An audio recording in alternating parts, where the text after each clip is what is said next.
Mike, we got to Hmm. welcome Meg Gardiner back to the show. What? She's back on the show. She didn't learn last time. My goodness. Good to see you. This You one, too. Hmm. yeah, Yeah. we saw you at our anniversary show, but we actually haven't interviewed you for a book since your last unsub book. So it's been a minute. Yeah. Yeah. No kidding. Lots happened. Gee, good to see you all. Great to see you. So you know what? I'm going to start out real quick before I ask you to do a summary of what our readers can expect from Heat 2. I want to know, first of all, how did this all come about? Because that's the story I really want to know. How did you hook up with Mr. Mann and get this gig? Yeah. How did I end up co-authoring Right. too with a legend? Yes. Michael had long wanted to expand the world of Heat and continue the stories of the characters before and after the movie, and wanted to write a novel. Now, he is an extraordinarily accomplished writer, needless to say. Yeah. And all his work has been in film and television. So when he wanted to write his first novel, he was looking for an experienced novelist who could who had those writing muscles trained and ready to go. And he read Unsub, my Unsub novel, and our literary agent put us together. So we talked on the phone and figured out what were his ambitions for the book. Could I help him realize that? Could I bring his basic story idea to life in the form of a novel? He's used to writing screenplays, which are 40,000 words. Yeah. To a novel that's, I'm used to writing 100. Right. And this one is longer than that. So we decided we liked what each other was suggesting about the book, and I realized it was going to be an enormous challenge, a huge responsibility, because Heat is iconic. The story is iconic. The characters are legendary, and I was putting that on my shoulders to make sure that I got them and the story right. So that was my angel sitting here telling me I needed to really weigh this carefully and feel the privilege as well as the responsibility, and the devil on the other saying, "You've always wanted to write a heist novel. You have always wanted to write a heist novel. And when would I ever get more fantastic opportunity to do that?" So Yeah, I jumped, and it has been fantastic. Nice. Well, and the result's fantastic. But why don't you give our readers a semi-spoiler view of what they can expect when they pick up this book? Heat 2 is a standalone thriller that is both a prequel and sequel to the 1995 film. It opens one day after the events of the movie, when there is one surviving member of Neil McCauley's Highline robbery crew, Right. Chris Willis, who is wounded from an enormous gun battle on the streets of Los Angeles after a bank robbery goes wrong, and he's desperate to get out of LA. Hunting him is LAPD robbery homicide detective Vincent Hanna, who was played in the movie by Al Pacino, and he is desperate to kill or capture Sherlock before he goes out of the city. So that is the setup, and from there it jumps back in time to this crew years before. Right. Taking down scores in Chicago on the Mexican border, living large and really rolling. And Hannah is a homicide detective in Chicago, and he's hunting a gang of vicious home invaders. It jumps forward in time to South America, years after. the robbery after Chris has managed to escape and trying to make a new life when he can't return to the United States. So it has two intertwined narratives, go back and forth. Everything comes together, goes from 1988 to the year 2000. It is really about people who take down scores and the people who hunt them. So it's a cat and mouse game. It goes from old school, the bank tunnel job, to greeting the new millennium as far as forensic techniques and online crime, international, transnational organized crime that spans continents and worlds. So it's large in scope. It has, I'm delighted to say, and I hope thriller readers will be happy to hear, several yes, large action set pieces. Yeah. Just a couple. As well as some favorite characters from the movie. So if you were a fan of the movie, I think you will be fascinated to see where these people came from and where they go. If you are coming to it fresh, you will meet them and drop right into, a story of escape, revenge, pursuit that really rolls. So I'm trying not to give any spoilers. There are new characters, men and women, who are involved in the criminal underworld or trying to escape it, and I hope everybody will like them. Yeah, well, they will. They will. I mean, for me, this movie was probably top 2, top 3 of all time for me. So I've just been waiting and waiting ever since I heard that you were coming out with this. I'm like, I can't wait. Well, let's talk a little bit about this then. I mean, hooking up with Michael Mann, writing about one of the most iconic movies of all time. That might be a little daunting challenge for maybe mere mortals.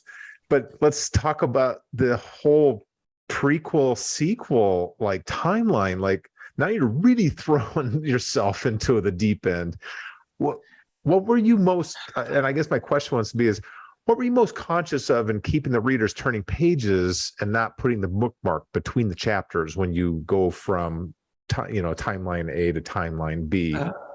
Oh, that's fun. Process stuff, writing. If you say so. Well, yes, you jump back to 1988 when Neil, who was played by Robert De Niro in the film, when he is younger, still dangerous, recently out of prison. Not yet the man we meet in Heat, who is anonymous and completely locked down, who says that, you have to be, if you're making moves on the street, you have to be ready to walk out on everything in 30 seconds flat. If you spot the heat around the corner, he's not that guy here yet. Right. So it was fun, and it took a lot of work. It took a lot of rewriting, of course, as you're experimenting with it. You go back to who's laying on this score. What's happening with this home invasion crew? Are these storylines going to intersect? You build and you build and you build and you build and you build, and then you pick a place where you say, okay, we're gonna halt here for a bit, and we're gonna move straight into launch straight into another storyline. So you have to create the suspense, the unanswered questions that linger in the reader's mind as you build up to this point. Leave something unresolved. Make sure that you've invested the reader in the characters and in caring for them, and then you jump cut to another continent. Another year, and we find out someone else is already deep in trouble, and is he going to survive? And then you start that storyline rolling, and you develop it for a while, and then you pause that. At a critical moment, and you go back to what's been set up in the preceding storyline. So it starts to intertwine, and you want to make sure that you get the momentum going, and then as soon as you switch to another time, that momentum is immediately building as well, so that Right. everybody gets a sense that the story is firing on all cylinders. Right. Mike, do you have a follow-up? No, Okay. I'm good. You Okay. got it all. Yeah. So along those lines, you wrote it as we read it more, or because I was thinking, I was dissecting this as I was reading it, and I thought there's no way I could write this as written. I'd have to like go, okay, I'm going to write this storyline, I'm going to write this storyline, then I'm going to just cut and paste until I get it right. But you wrote it more in the structure of how we're absorbing it as a reader. I did. And I had the advantage of having spent hours on the phone and going through notes that Michael had already worked out on his own. Oh, wow. Before we started working together, about what the beginning to end kind of general arc of the story would be, and Right. then explaining that let's do it so that it's not solely chronological. Which was a super smart, interesting way to do it, because then we get to introduce all the characters early, whether they come from the before or the after, and everything is up and running very relatively quickly. But he had the whole idea for the general, again, no spoilers, the general arc of the work. So once I saw how that laid out, it was easy for me to say, well, okay, we can tell it in this other way, because I knew what had happened and what would happen, and we could try to fit the puzzle pieces together in the most intriguing fashion. Nice. Well, on a positive, that keeps the immediacy, and the stakes are always like high because you're jumping from story to story. On a negative, it prevented me from doing a lot of things that my wife asked me to do. So there's not too many places where you can set it down and go and be very comfortable, because you really want to know, Yeah. And what you guys did extraordinarily well is you took a story of characters that we knew the fates of, at least up to 95, and yet I was still on pins and needles on how things were going to happen from those early stories. So again, that's just extraordinary. And throughout, I mean, this book's it's more than just a great novel; it's an achievement of. Thank you. Yeah. That's what 2 years and a lot of rewrites, a lot of late nights, a lot of notes back and forth. Endless phone calls. Sometimes while I was in Austin and Michael was in Japan filming Tokyo Vice. Oh, geez, the time change. Great show. Yeah. And again, we started working together in 2020 when in the depths of COVID. Yeah. So Wow. Unfortunately, we could only work virtually. We did not get a chance to meet until we had been writing together for a year. And Wow. it really was both of us writing, me taking a chunk and, saying, okay, Michael, I'm putting it out there. Let's see if you like what this is going to be. And fortunately he did. And then, I mean, we very quickly came to trust each other's skills and instincts, because again, he's an extremely experienced writer. So I knew that the novels were virgin territory as far as the form. Right. But he knows how to structure a story. He knows all about suspense and tension and character development and dialogue and action. So it was fun. Well, when I was reading it, I kind of, not kind of, it was very cinematic in the way it hit me. Like the movie hit me in the same way, kind of when I saw it in the theater for the first time. Was Michael's visual influences from film part of that impact that you think, or did you kind of have that as well going into the project, because you're trying to meld two different personalities, two different people into one project? And I never got the sense that it was plot. It just really flowed like it was a movie. And I don't know if you wrote like that because of his influence, or did you have that same kind of sense that this is how the book should proceed? Well, that's a great question, and thank you. I'm glad it seemed that way. Yeah. I have always tried in my novels since a friend told me the first draft I gave her, 2 decades ago, I can't see this. You've got a lot of words here, but there's nothing visual on the page. I thought, like the light bulb goes off. So I have always tried really hard to make sure that the story is visual to the reader.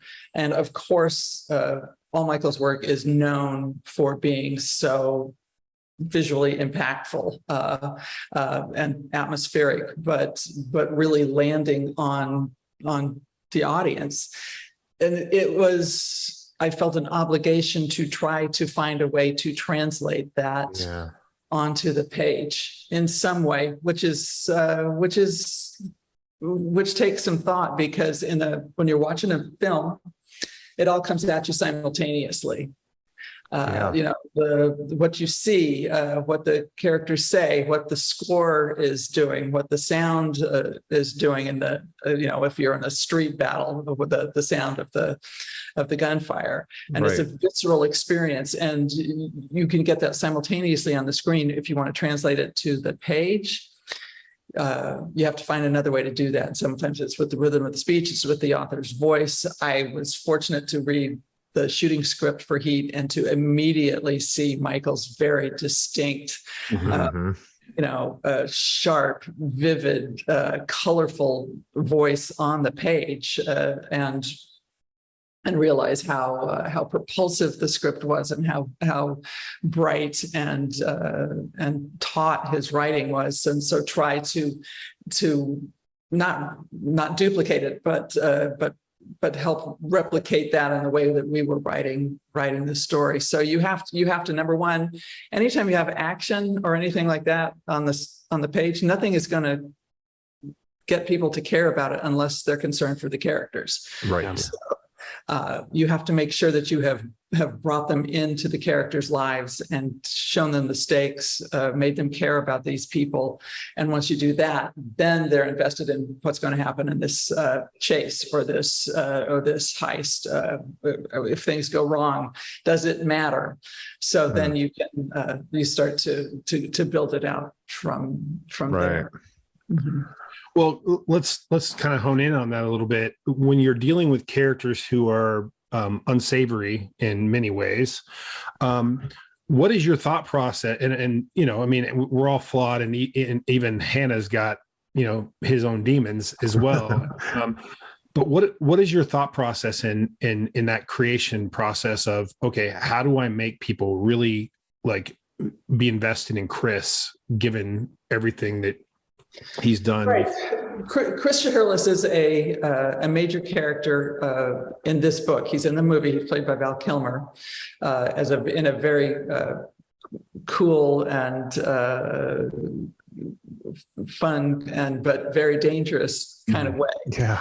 And in this book, he escapes after this gun battle with the LAPD in the streets, and manages to get out of the United States. And he has to leave his family behind. So, he is definitely flawed. Everybody in the book is flawed. The cops and the criminals, but some people are much worse than others. Let's put it that way. And if you see someone on the page who is broken, is regretful, knows that he is giving up the people he loves the most under the direst of circumstances, and may not have a chance to see them again, but that's the only way to save himself and possibly his family, then you start to feel like, okay, so he came out of a bank with $4 million in a duffel bag on his shoulder, and as soon as he saw the cops, he just opened up with his with a semi-automatic rifle. That's kind of heavy duty. But you see him what he pays for that, and what is he going to do at this point? And clearly, he's a criminal. Clearly, they're the criminals. They're the cops, and that is something that really intrigued me and drew me to the story. And that's the way it is in Heat in the movie, is that it's the law enforcement and the outlaws are often flip sides of the same coin. Yeah. That you don't have a hero and a villain in the movie. You have two protagonists in the movie. You have Vincent Hanna, you have Neil McCauley, the robber. And when you're with Hanna, you are with him on his hunt. He wants to track down this crew. He wants to get them. When you're with McCauley, you're seeing how he's figuring out how they're going to take the next score, how they're going to, the incredible detail and work and planning and daring that goes into it. And you're like, okay, we got to see if he gets away with it. Right, exactly. So, and of course, a tiny bit of craft. If you write an antagonist, a true villain who's much worse than any of these people, then by comparison, everybody seems seems worthy of carrying. Well, I think what drew me in both the movie and this book is that I'm fascinated by people, because we all are this to some degree or another, who are their own worst enemy, who know better. They know what their flaws are. They're aware of their flaws, and yet they continue to make those mistakes. Even though they do know better. And I think that's what kept me with Chris, both in the movie and the book, and other people, other the antagonist, is you can see that they know how to stay out of this trap they're building for themselves, but they can't do it. And I think it was, again, executed perfectly. Well, thank you. Good. I'm glad you enjoyed it. Speaking of criminals, I mean, you write about criminal enterprises more than one, kind of, global type stuff. And Meg Gardiner, the lawyer, probably, I don't see her living in that lifestyle. So where did you come up with the research? Where did you find all those nuggets to kind of identify these groups and how they operated and what the basis for how they live day to day? Where did you get all this information to kind of pull in? So in the prequel section of the novel, Chris and Neil McCauley and their crew are laying on a bank tunnel job in Chicago. Right. At the same time, totally separate from them, this home invasion crew is knocking off homes on Chicago's Gold Coast. So I could do a lot of research on, police statistics and watch every kind of tunnel heist movie there is, but Michael has an extensive, I don't call it a Rolodex anymore. It's an extensive contacts list. So when he's like, well, how do we make sure we get the tunnel job right? Let's get on the phone. I know a retired bank robber, and we'll talk to him about it. What? How cool is that? He explained why home invasion crews are the lowest of the low, and that they go in when the homeowners are there, instead of being like a professional crew of burglars who wants to make sure that they reduce their risk as much as possible. He talked about everything you do to prep for a score yourself, and where the danger is, where the excitement is, what to do and not to do. And that was, for someone like me who has never done anything in a bank except, deposit a check, it was educational. So, wow, that'd be fascinating to talk to somebody like that. Absolutely fascinating. Wow. And then the sequel portion goes to South America, to Paraguay, Ciudad del Este, which is a city on the triple frontier between Paraguay, Brazil, and Argentina. It's a free trade zone. It's a huge tourist site for Brazilians and Argentinians, and it is a huge free trade in the sense of everything's out in the open. Everybody knows who's laundering money through their shopping centers. Everything is, discounted because maybe it's counterfeit, maybe it's stolen. It's shopper's paradise. It's Black Friday, 365 days a year, as Chris tells somebody. And it's a safe space for a lot of people to build criminal organizations. So that's where Chris ends up and starts getting a glimpse of how the rest of the world is starting to work as the millennium comes on. So Michael had filmed part of Miami Vice there. Oh, okay. So he had gone there to Paraguay to film Miami Vice, and he had advisors with him. Besides the film crew, he had advisors who were South American or former U.S. military who are now consultants specializing in political and economic situations in that part of the continent.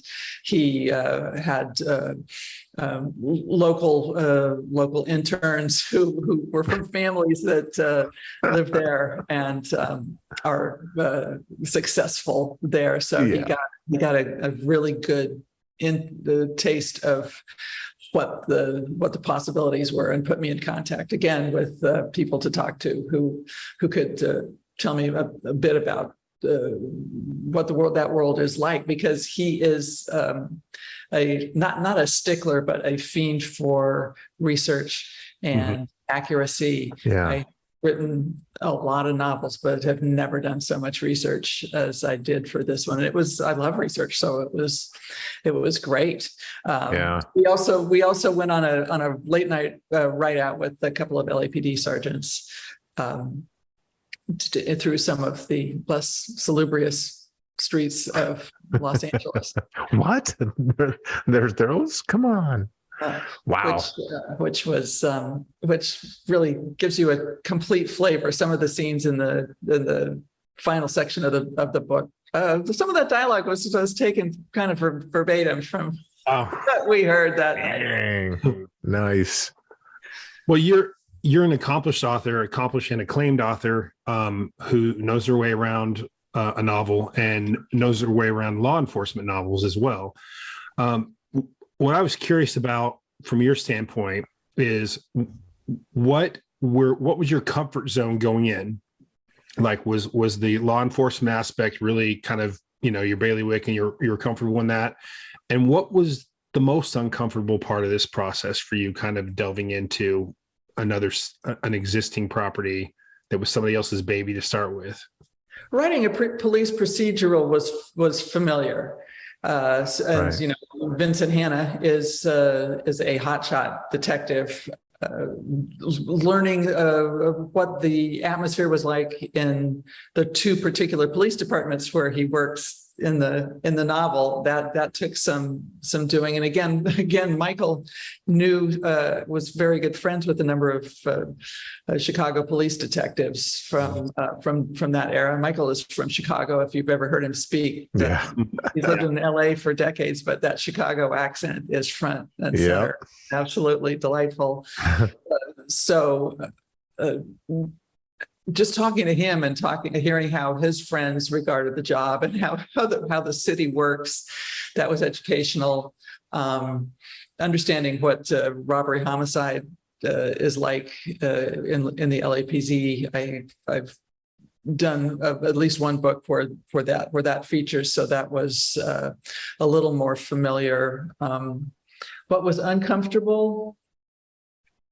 I wasn't uncomfortable, but I was concerned that I really figure out how to get inside these characters who Michael has known inside out for decades now. Right. We've thought about this story since long before the movie was made.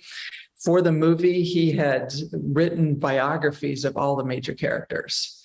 to give to the actors. Wow. So that they could inform their performances and know more about who these people were. None of it really got into the movie, but he had all that material. He had biographies on Neil Macaulay and Vincent Hanna and Chris Hurlis. So that was a treasure chest for me to get to read those and see who these people were, why they were.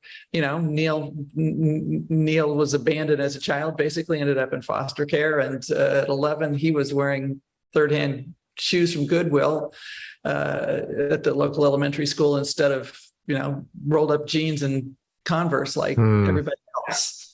Vincent Hanna grew up in semi-rural Western Illinois, was desperate to get out of town, and late at night would get in his car, drive out into the prairie, turn off the lights on a 2-lane blacktop, and see how fast and far he could go before he felt like he was going to crash. Jeez. So that was kind of interesting to learn about. Because this movie is a slice of life. It's a few weeks in these characters' lives, extremely intense, and it's a confrontation. It's the building of adversarial rapport that comes to an explosive climax. But there was all this life before and after, and that's So learning how they talk, learning how they feel, learning how they think, that was the challenge. You I mean, and we've just kind of talked about it, you know, you come from the novelist world. He comes, you know, and again, it's all entertainment, right? To a certain point. You're a novelist, he's more screenplay, movie. And so, although you're both, I mean, you're accomplished in your own right, did you learn anything new from an entertainment standpoint that maybe you didn't have, you know, quick in your quiver there, that maybe you thought, well, you know what, maybe I should start doing more of this or that? What did you learn? Or was there something you learned from Michael that maybe you hadn't been exposed to before? This novel expanded my range, really. I tend to write books that are very intense, high octane thrillers, but they take place in a very condensed period of time, and usually in a very condensed space. This gave me the courage and the skills to really step out on the high dive and write on a much bigger scale. Because again, it spans 12 years, it spans 3 continents. It's wonderful to see, I would come up with some rough drafts of an action sequence and get back something from Michael, and I'm like, well, okay. Well, that's about 5 orders of magnitude bigger than I had envisioned. So, okay, we're just going to do that. Yeah. And, also, perhaps because he's a filmmaker, where minutes and seconds count as far as pacing, and the expense of making a film. I have always, when I teach writing, people say, where should you begin a scene? Where should you start the story? I'd say, figure out where the chase is and cut to it. Start as late as possible. I'd write send him the first draft of a chapter. Oh, Chris is getting off a plane, walking through LAX, kind of like checking out the scene. And like, look, you don't need that. I don't need any of that. Have him walk into the meeting. So. Reminding me that you can cut to the chase to figure out what it is. So that's very cool. Yeah, and when we finally got together to work in his office in Los Angeles, we were hashing out revisions for the next draft, and totally reorganizing one section of the book, and like, well, what should we do? Should we do this? Should we do that? And he just took a piece of computer paper, divided it into 4 sections, and said, "Okay, here's this part of the book. Here's the start. We need to get to the end. So let's say, here's the start. We know how we want it to end. Let's work through this." And he said that's what he learned from writing for television. you have to be able to tell a story on a single page, at least so you know it in your own mind. So no wasted space. exactly. Yeah, one of the first screenwriting maxims I learned was enter late. Like you were saying, enter the scene late. Enter every scene as late as you possibly can and still tell the story. And it comes across in the book again. When you were diving back and forth between these different timelines, some of the characters had changed and grown quite a bit, or the opposite of growth, I suppose, descended quite a bit. Was that a struggle to like kind of separate 1988 Neil from 1995 Neil or Chris, or any other character? Was that tough to kind of like realize that they're in different stages, so they actually might react to something differently or handle something differently? That was actually fun. It was really fun to think about who they were at the start of the story, earlier than I had, knew them from the film or from chapter 1 of the novel, to scroll back to youth, emotion, anger, how recently had they been incarcerated, how long had they been out of prison, and was that still affecting everything about them? And then think about Chris 12 years later. Who is he as a man there? You've got to understand the core of the person and their personality and see what will they mature out of, or what is the mistake that they're going to keep making over and over. So I found that really fun and rewarding. I don't know if I would find that as much fun as you, because I'm like, make sure I'm getting this right. Well, of course, that's what revision is for, and the next revision, and the next one. Well, so you've talked about some of the changes that you might actually incorporate into your own writing as you move forward, bigger, faster, that sort of thing. So, did working with Michael put a fire into you that maybe you could do a screenplay or want to do a screenplay? Like, do you see your world broadening in that sense? Sure, I would love to try a screenplay. I do have Final Draft on my computer. I have some story ideas. Again, that is going in another direction. I would have to spend some time training myself in that discipline. But I would definitely love to do that. Yeah. Ooh. Well, you have somebody you can reach out to. You guys, Sean, you mentioned screenplay now. Mike, do you have screenplays? Oh, no, I don't even want to attempt that just yet. Okay. That's down the road. I wrote 11 full-length screenplays and several TV pilots and a few episodes of General Hospital, but that's another story. But no, it's this. I just finished my first novel after way too long, and it was a complete different. I mean, not completely different. It's still storytelling, but the requirements are so different, and the things that you're trained on to be a screenwriter, they help when you're doing the dialogue scenes, but they also, it's also like learning a new skill to novelize it. So but I think I think it would be much easier to go from novelist to screenwriter, because if you can tell a story with as much color as you have to as a novelist, you can distill it down to a screenplay, in my opinion. Now, if you're good at dialogue, which you are very good at dialogue. Yeah. So my question really goes to characters, and I think Mike and I were talking about this. These are established characters that you were familiar with from the movie, and you have your own opinion of them. Audience has their own opinion of them, and as parents, we never admit that we have a favorite child. If we do, I don't. It's Annabeth right now today.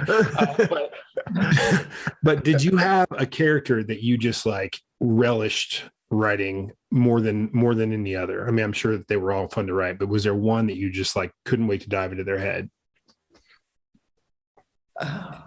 I did enjoy writing. I did enjoy writing Chris because it was just like an open field Mhm.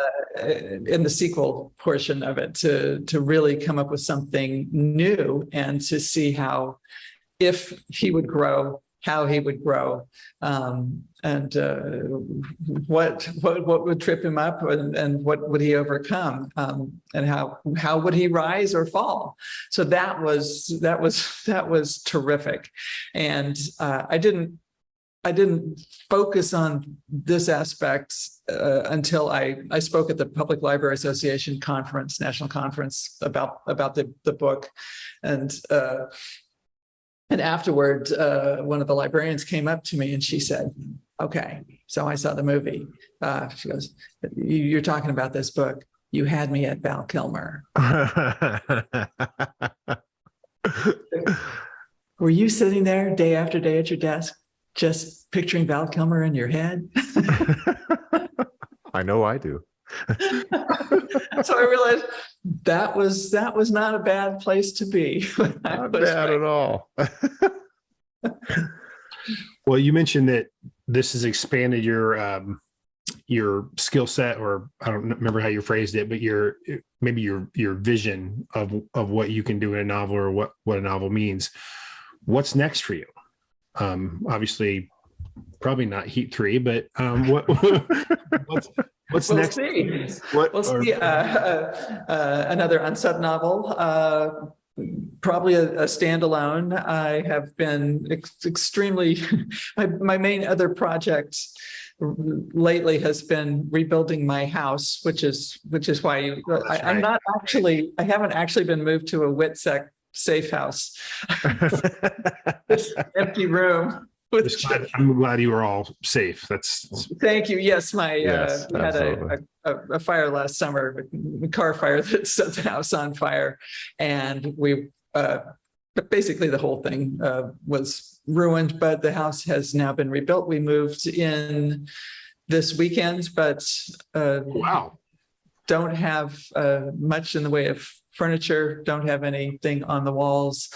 I'm in my office. The space behind me previously had built-in bookshelves and several hundred books. So I'm hoping that some of them have survived. A lot didn't, but I'm hoping some of them that have survived. So that's been our main project this summer. But things are moving along, and extremely glad to be home. Yeah, getting under your own roof has got to be really satisfying. Mm-hmm. Wow.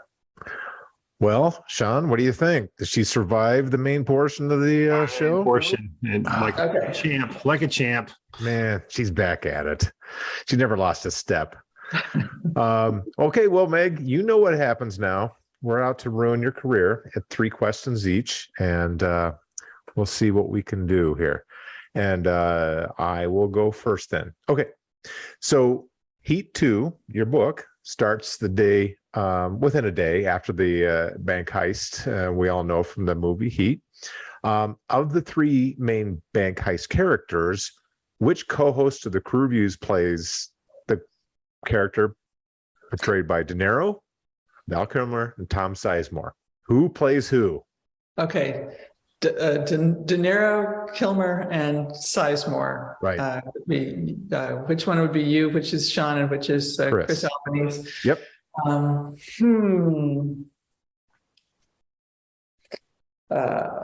Okay. Let's say Albanese is Hannah. And now it's down to you too.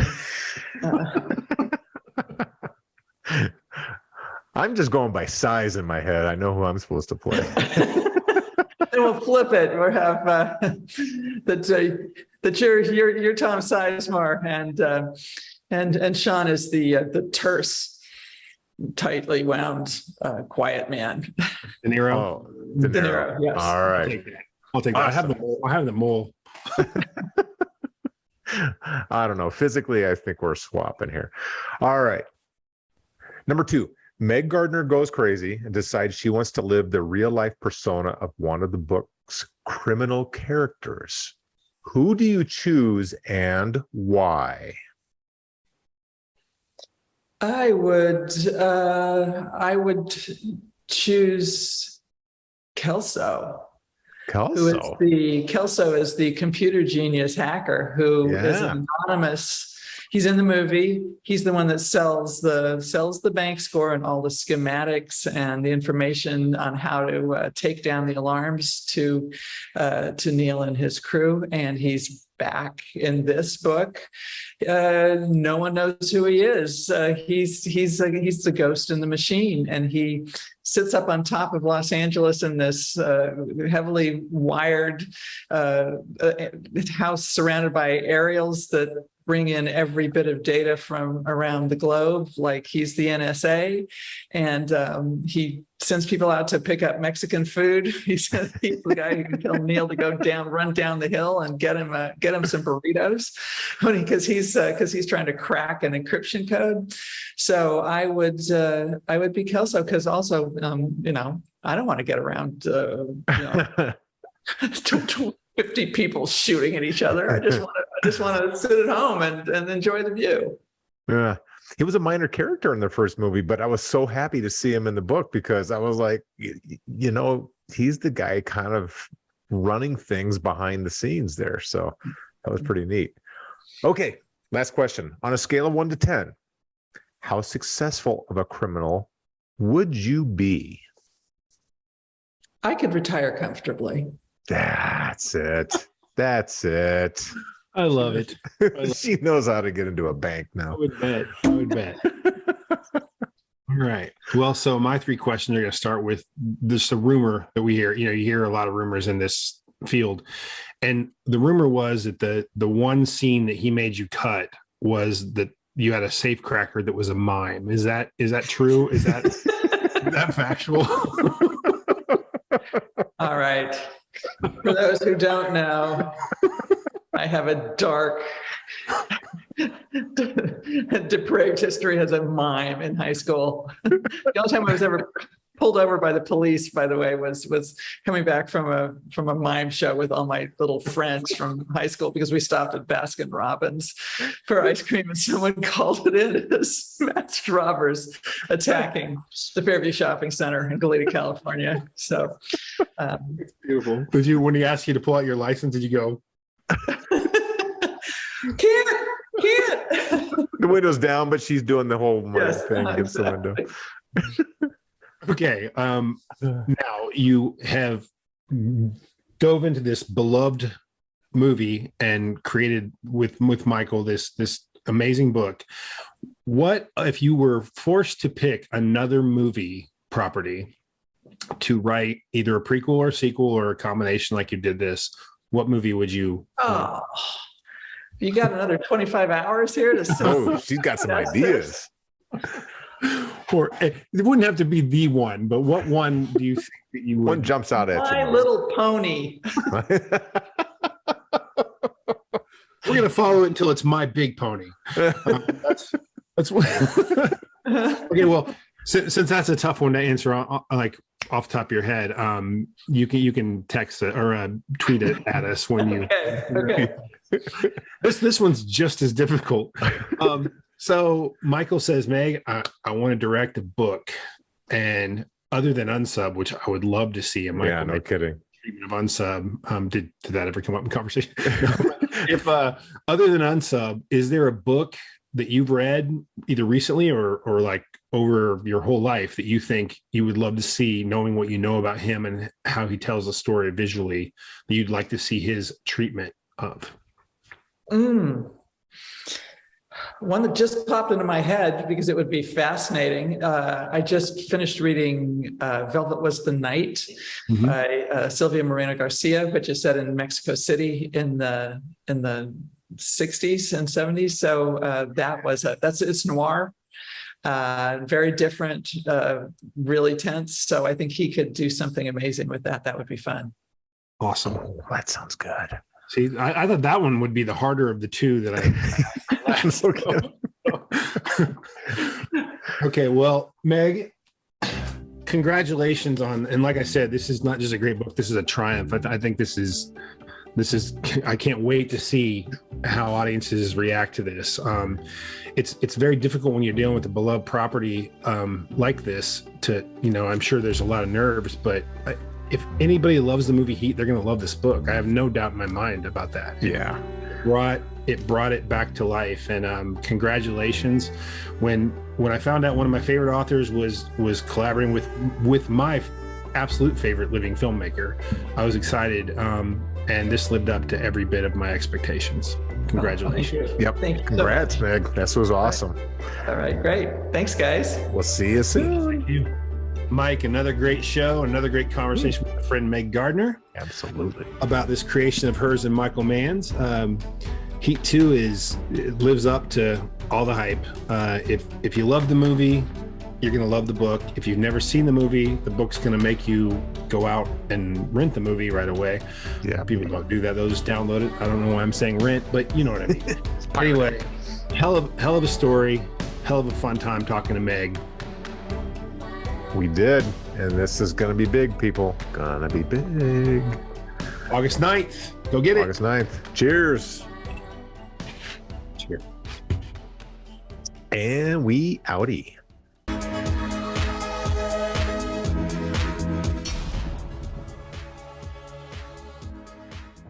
And here we are. This is the outro for Heat 2. Michael Mann, Meg Gardiner. This is going to be big, people. And here is Chris. Nope, it's not Chris. It's Sean standing in for Chris, who has monkey virus. And here we go. In 3, 2, and meow.